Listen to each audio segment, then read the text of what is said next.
When I talk about the benefits of marriage, as I did in the previous episode, I am of course talking exclusively about heterosexual marriage. Unfortunately, in this day and age, that needs to be clarified because this is another part of life where the woke have tried to bring equality. They saw that heterosexuality was seen as normal and natural, while homosexuality was seen as abnormal and unnatural. They felt compassion and sadness for the poor marginalized gay people, and they said, well, we need to bring equality to this. We need to pull down heterosexuality and we need to raise up homosexuality, thereby creating the necessary equilibrium. And really the bottom line is to completely smash heteronormativity. That's what we want to do. We totally encourage intersectional ways of teaching, lots of pedagogies around usualising, so making LGBT plus an everyday occurrence within the schools. Smash heteronormativity, that's the phrase that the woke commonly use. In other words, let's get rid of this idea that heterosexuality is the normal or natural way of being, because it's through that lens that by contrast, homosexuality then seems abnormal or unnatural. We just need to make it seem like it's all the same, like it's all equal. Pull down this one, raise up this one. But is it all the same? Well, let's start by looking at what we mean by the words normal and natural. Normal is defined in the dictionary as ordinary or usual, that which would be expected. In other words, if you were to pick out a random person on the street, what are the chances that that person would be straight or gay? Well, according to the Office for National Statistics in 2012, 94.4% of the British population said they were straight. That means that overwhelmingly, heterosexuality is, by the dictionary definition, normal. It's ordinary, it's usual, it's what would be expected. Therefore, homosexuality is, by the dictionary definition, abnormal. It is not ordinary or usual. It is not what would be expected. What about this word natural? Well, natural is defined in the dictionary as being in accordance with or determined by nature, and anyone with a basic understanding of biology understands that heterosexuality is in accordance with nature, because it's only through that union that life is created and perpetuated on this earth. As a plug is designed for a socket, as a lock is designed for a key, a man is designed for a woman. This is very clear. If you put 100 men or 100 women on an island by themselves and left them there and came back in 100 years, everyone's going to be gone. There's going to be no life on that island. Everyone's going to be dead.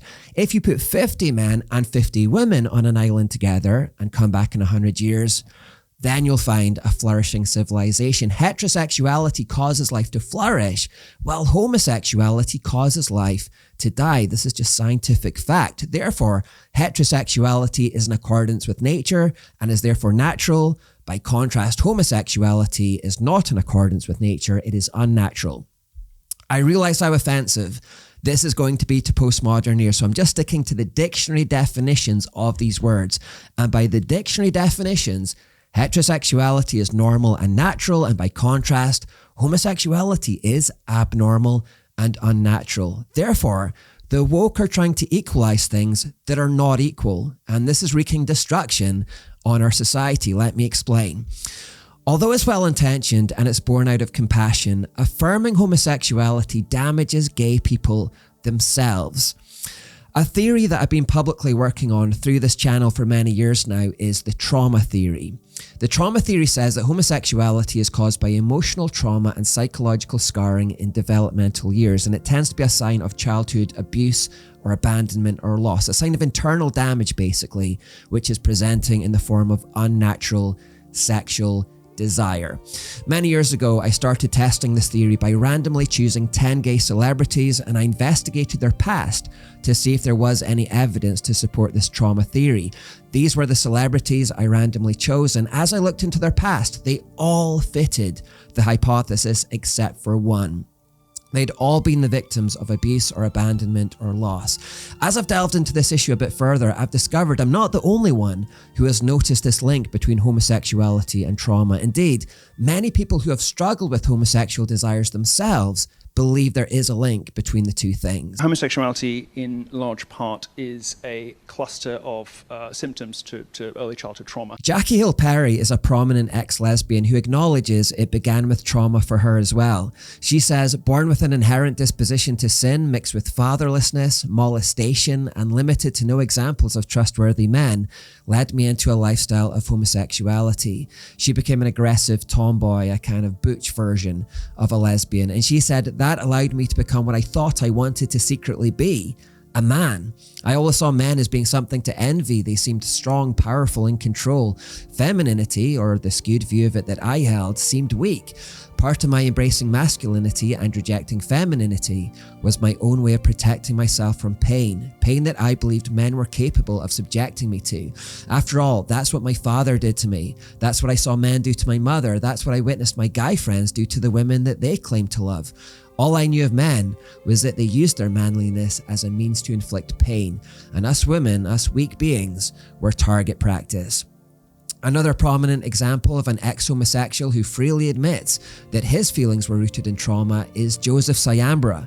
He wrote, "You were once the kid that no one wanted on their team, or the boy with the overly critical and unloving father, or the scared child that someone touched. Suddenly, in the gay lifestyle, you are with people who have largely gone through the same thing, though almost never admitting it. Instead, everyone plays out the trauma of youth, and a bizarre ceremony of reenactment is healing. Now you can dance into the throng, feel their warm bodies next to you, and imagine that you're finally part of the group. Older men who want you to call them daddy ask you out, and that moment of shame and embarrassment from your childhood doesn't seem strange or horrifying anymore, because you can live it over again and draw pleasure from it under what you think are your own terms."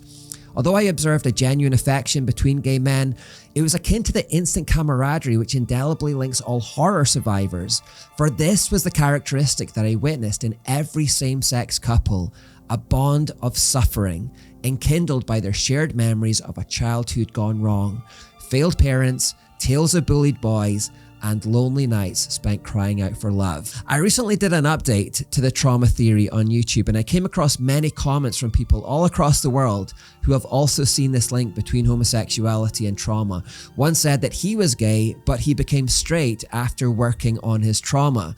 Another said all the people she had ever known who were gay had been molested when they were young. The trauma theory is backed up by some academic studies as well. According to one by Vanderbilt, 83% of LGBTQ individuals in their study reported going through sexual or emotional abuse. The study involved 60,000 participants across 8 states in the US, so it was a large one, and these findings supported an earlier study of 942 participants, which concluded gay men and lesbian women reported a significantly higher rate of childhood molestation than did heterosexual men and women. 46% of the homosexual men, in contrast to 7% of the heterosexual men, reported molestation. 22% of the lesbian women, in contrast to 1% of the heterosexual women, reported molestation. Another study from 2014 concluded epidemiological studies find a positive association between physical and sexual abuse, neglect, and witnessing violence in childhood and same-sex sexuality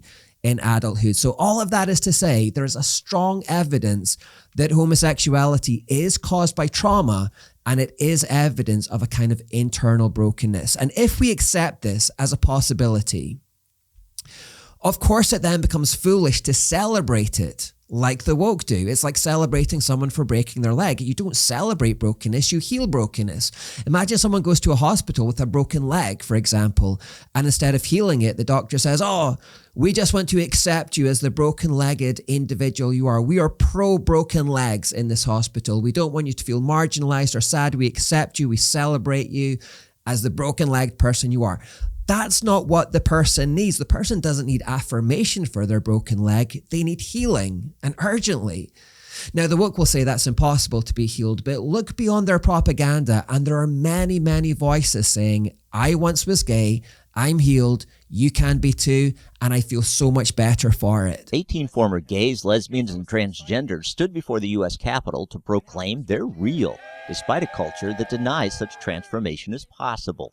We've experienced a change in our sexual orientation, some small, Some great. I mean, some of us don't experience same-sex attraction anymore. And yet, everywhere you go, you hear that's utterly impossible. Not for this former homosexual, now father of 4. I don't ever get sexually aroused by looking at a man. That hasn't happened in years. At 17 years old, I was suicidal. I started seeing a Christian counselor who I saw weekly for 5 years. And it changed that was the last day I felt suicidal. Indicative of internal brokenness, gay people are in fact 6 times more likely to experience depression, twice as likely to feel suicide like that gentleman there, and more than 4 times more likely to commit suicide compared to straight people. They use mental health services over twice as much as straight people as well. Now, the woke try to explain this by saying, well, that's the stigma of being gay. It's something called the minority stress theory. They're stressed out and they're sad and depressed because nobody accepts them and their sexuality. But the truth is, there is no stigma these days. In fact, homosexuality has never been so celebrated in our culture. There's literally parades on city streets, whole months dedicated to it, rainbow flags flown everywhere, adverts. Our culture has been so captured by intersectional theory that the majority are clamoring to show support for the LGBTQ community. And yet, it's not making gay people less depressed or suicidal. The real reason for the mental health issues in that community is because they're living from a place of unrepaired brokenness that is in contravention of their nature. Indeed, very recently, a tribunal ruled that there is no evidence for so-called minority stress theory. It said, minority stress theory models don't tell us why sexual minorities predict suicide. Homosexuality also leads to massive physical health risks as well, not just mental health issues, but physical health issues. The Centers for Disease Control and Prevention said, while anyone who has sex can get an STD, sexually active gay, bisexual, and other men who have sex with men are at greater risk. Homosexual men are 86 times more likely to be diagnosed with HIV compared to straight men. Even though homosexual men make up just 2% of the American population, they make up 61% of the HIV infection. The CDC reports that 83% of syphilis cases in the United States are among men. Similar results exist for hepatitis B, chlamydia, gonorrhea, genital warts, and HPV, which is the most common STD in the US. Gay men are 17 times more likely to get anal cancer compared to heterosexual men. In general, gay men are twice as likely to get any kind of cancer compared to straight men, and on average, it happens a decade earlier. Such is the prevalence of disease that back in the 1990s, before medical science developed treatments, it was estimated that engaging in the homosexual lifestyle would decrease a person's lifespan on average by between 20 and 30 years. Now, due to improved treatments, especially for HIV/AIDS, homosexuals now tend to live much longer than before. However, they still tend to die earlier than heterosexuals, and it must be remembered their increased lifespan is only because we've learned to manage the diseases through medicine, not because the lifestyle has become any less disease prone. It's still much more disease prone than in heterosexuality. Gay people are still overwhelmingly more likely to be living with disease than straight people. That's the bottom line. Their relationships will be more unstable as well, especially if they're men.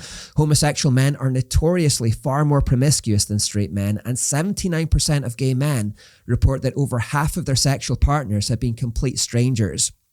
Fidelity amongst heterosexual married women is 85%.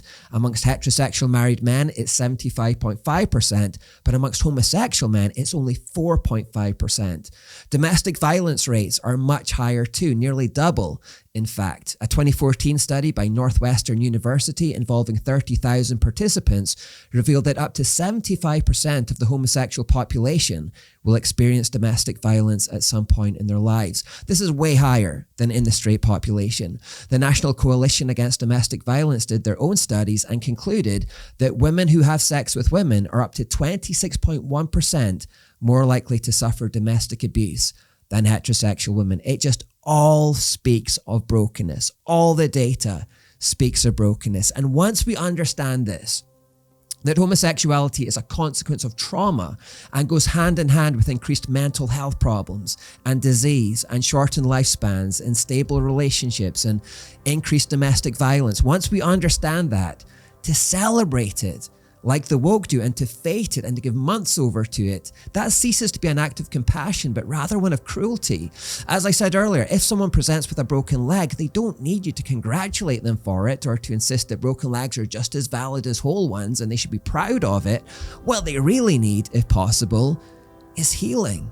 Then the same applies when someone presents with a broken sexuality. And there's an economic cost to homosexuality as well. Sexual health problems are estimated to cost the British taxpayer around £700 million per year.